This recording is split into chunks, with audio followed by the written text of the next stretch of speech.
Hi అండి. Welcome to our channel. కాసేపు హాయిగా మన బంగారు కొండని చూడండి. అసలు కళ్ళకి ఎంత హాయిగా అనిపిస్తుందో కదా. వీడు నిజంగా పసుపు పూసినప్పుడు బంగారంలా ఉంటాడు. అందులో ఈ మువ్వల చెప్పుడు ఎన్నిసార్లు చెప్పుకున్నా తక్కువే అనిపిస్తుంది, ఎంతసేపు చూసినా తక్కువే అనిపిస్తుంది. అసలు ఈ వీడియో అయితే ఎన్నిసార్లు చూసుకున్నానో చూడండి. ఎంత చక్కగా రెడీ అవుతాడు. ఎంత ఇష్టమో అసలు రెడీ అవ్వాలంటే. డ్రెస్ వేస్తున్నా అంతే. నువ్వేం మమ్మీ, నేను ఎక్కడికి వెళ్ళనులే, వెయ్యి, నేను నిదానంగా ఉంటాను, నువ్వు నీ పాటికి నన్ను రెడీ చేయి అంటాడు. ఇప్పుడు పసుపు పూసేటప్పుడు కూడా అంతే చూడండి. హాయిగా రిలాక్స్డ్గా ఉంటాడనమాట. అస్సలు అటు ఇటు పరిగెత్తడం ఏం ఉండవు. నాకొద్దు పో అని కూడా అండు. పిల్లలన్నా ఎప్పుడన్నా నాకొద్దు ఈ డ్రెస్ నాకు నచ్చలేదంటారు, కానీ సప్పు మాత్రం ఏ డ్రెస్ వేస్తున్నా హాయిగా వేయించుకుంటాడు. ఇప్పుడు చూడండి, ఇంకొదిలే అయిపోయిందా, నేను వెళ్తాను అన్నట్టు వెళ్తున్నాడు. అసలు ఎంత చక్కగా అనిపిస్తుందో చూడండి చూడండి. ఇలా రెడీ అయిపోయిన తర్వాత వీళ్ళిద్దరు ఆటలు చూడండి. అసలు ఏం ఆడుకుంటారో. డ్యాన్స్ వేయించింది చూడండి, కాసేపు డ్యాన్స్ వేయరా. అసలు ఈ పోజ్ అంటే అలా ఆడుకోవడం వాళ్ళిద్దరికీ చాలా ఇష్టం. అది వాళ్ళ అమ్మమ్మ దగ్గర నేర్చుకున్నారనమాట. అమ్మ ఆయిల్ మసాజ్ చేయిస్తారు చూడండి చిన్నపిల్లలకి. అలా సప్పుని చిన్నప్పటి నుంచి కొంచెం అలా కాళ్ళు చేతులు సాగిస్తున్నట్టు చేసిద్ది అనమాట. సో పాపంలా డ్యాన్స్ చేయిస్తున్నట్టు చేయించిద్ది అలా. అసలు ఎంత క్యూట్గా అనిపించిద్దో. మీరు చూడండి. ఒక రౌండ్ ఏమో పసుపు పూయక ముందు కాసేపు అలా అలా తిరిగాడా. పసుపు పూసిన తర్వాత మళ్ళీ ఇంకొంచెం సేపు తిరుగుతూ ఉన్నాడు. ఇక్కడేమో మ్యాక్సిమం వాకింగ్ చేయించలేదు, కానీ ఫుల్గా ఫోటోషూట్ తీసుకున్నాను. అసలు ఎంత క్యూట్గా ఉన్నాయో ఫొటోస్. ఎన్ని ఫొటోస్ తీశాను. సప్పు నీకు ఫోటోషూట్ ఈరోజు అన్నట్టు. అసలు చాలా బాగా వచ్చాయి ఫొటోస్ కూడా. చాలా చాలా క్యూట్గా ఉన్నాడు బంగారు కొండ. ఇంతసేపు వాకింగ్ చేయిస్తున్నాను ఏందనుకోమాకండి. మధ్యలో చాలాసార్లు బ్రేక్ ఇస్తామన్నమాట. మీరు నిన్న షార్ట్లో కూడా చూశారు కదా, మెట్ల మీద కూర్చోబెడితే దూకేశాడని. ఇప్పుడు చూడండి, వాడు అలా దూకకుండా కాసేపు ఇలా కూర్చోబెట్టేసుకుంది వాళ్ళ అక్క. రే, ఎంతసేపు వాకింగ్ చేస్తావురా, కాళ్ళు నొప్పులు రావా నీకు, కాసేపు బ్రేక్ తీసుకుందాం, తర్వాత మళ్ళీ ఆడుకుందాం, కామ్ కూర్చో అంటే వాడు చూడండి, నాకు బ్రేక్ ఏం వద్దక్క, నువ్వు వదిలే, నేను వెళ్ళిపోతాను, నేను హాయిగా తిరుగుతాను. నిజంగా అసలు ఇలా మిద్దె మీదకి తీసుకొచ్చినప్పుడు లేదు కింద గార్డెన్లో తిప్పినప్పుడు చాలా యాక్టివ్గా ఉంటాడు. ఇంట్లో ఉంటే ఏంటంటే ఇంట్లో అక్కడక్కడ తిరగడం కదా, ఇదైతే ఓపెన్ ఏరియా కదా. సో వాడికి రెక్కలు వచ్చినట్టు అనిపించిద్దట్టుంది, హాయిగా తిరుగుతాడనమాట. చాలా యాక్టివ్గా అనిపిస్తాడు. అంటే ఓపెన్ ఏరియా, ఫ్రెష్ ఎయిర్ తగులుతూ ఉంటుంది, సౌండ్స్ వస్తూ ఉంటాయి పిచ్చుకలవి. కింద గార్డెన్లో వెళ్ళినప్పుడు ఏంటంటే న్యాచురల్ ఫుడ్ దొరుకుతుంది కదా, అంటే మొక్కలకి వాటర్ వేస్తూ ఉంటాం కదా. సో ఆ మట్టిలో ఏదో తినడం తాగడం అన్నీ చేస్తాడు కాబట్టి చాలా బాగా నచ్చింది. క్లైమేట్ చూపిస్తూ ఉన్నానా, ఈలోపు వాడేటో వెళ్ళిపోయాడు. మళ్ళీ కాసేపు వెతుక్కోవడం, సప్పు ఎటు వెళ్ళిపోయావురా, ఒక్క నిమిషంలో ఎటు వెళ్ళిపోతావురా అని.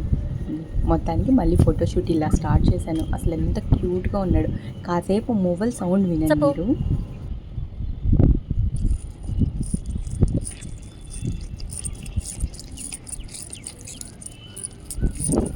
భలే ఉంది కదా.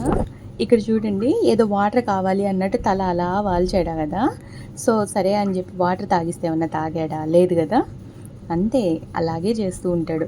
కాకపోతే వాడు పైకి వచ్చేంత 1 అవర్లోనే వాటర్ ఏం అవసరం ఉండదు కదా. జస్ట్ ఫుల్గా ఫుడ్ తినేసి వాటర్ తాగేసి పైకి వచ్చాడు కాబట్టి పొద్దుగూకులు ఏం అవసరం ఉండదు. అయినా సరే తాగుతాడేమో అని చెప్పి మ్యాక్సిమం ట్రై చేసామా, అలా తాగలేదు కదా, సరే వదిలేస్తే తాగుతాడేమో అన్నట్టు ఇంకొదిలేసాం. గట్టిగా 1/2 అవర్ కూడా ఉంచుకోలే ఆ పసుపు.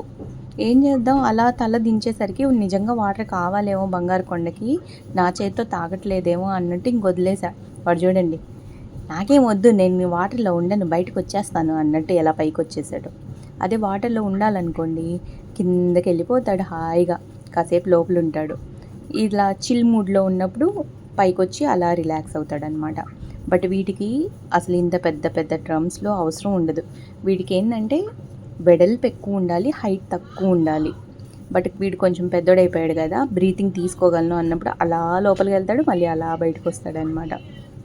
చిన్నవి మంత్స్ బేబీకి అయితే అస్సలు ఇది కరెక్టే కాదు, కాసేపు కూడా ఉండలేవన్నమాట, భయపడతాయి. ఫిషెస్ కంప్లీట్గా వాటర్లోనే ఉంటాయి కదా, టర్టిల్స్ కూడా వాటర్లోనే ఉంటాయి కదా, మరి వీటికి ఎందుకు వాటర్ అంటే అస్సలు పడదు? కోర్స్ ఫిషెస్ కూడా ఆక్సిజన్ పెడతారు కదా, పంప్స్ అవి అక్వేరియంలో, అందుకే నట్టుంది వీటికి కూడా పెడతారు. అర్థమైంది. అంటే మొన్న ఒక ఆర్టికల్ చదివాను కదా, అందులో ఒక మాట గుర్తొచ్చింది సడన్గా. ఇవి చేపలు పట్టడానికి వెళ్తారు కదా, అప్పుడు బై మిస్టేక్ ఇలా తాబేళ్ళు కనుక పడితే అవి చచ్చిపోతాయి. ఎందుకు, మ్యాక్సిమం చేపలు అవి పట్టిన తర్వాత వాళ్ళ ఒక 2-3 అవర్స్ అన్న జర్నీ ఉంటుంది కదా, మొత్తం పట్టుకొని వాళ్ళు బయటికి తీసుకొచ్చి ఫిల్టర్ చేసేటప్పటికి. ఇవేంటంటే టర్టిల్స్ మ్యాక్సిమం హాఫ్ అన్ అవరే బ్రీతింగ్ హోల్డ్ చేసుకోగలవంట. అంటే వెయిట్ ఎక్కువ ఉన్నప్పుడు వాళ్ళలో చిక్కుకున్నవి బయటకు వచ్చి గాలి పీల్చుకోలేవు కదా, సో అందుకని అది ఊపిరి తీసుకోలేక మ్యాక్సిమం ఒక హాఫ్ అన్ అవర్ అయితే ఉండగలవంట. బట్ హాఫ్ అన్ అవర్లోనే అవి వలలో చిక్కుకొని బయటకు వచ్చేసి తీసేయరు కదా, సో బయటికి తీసుకొచ్చేటప్పటికి చాలా చనిపోతాయంట.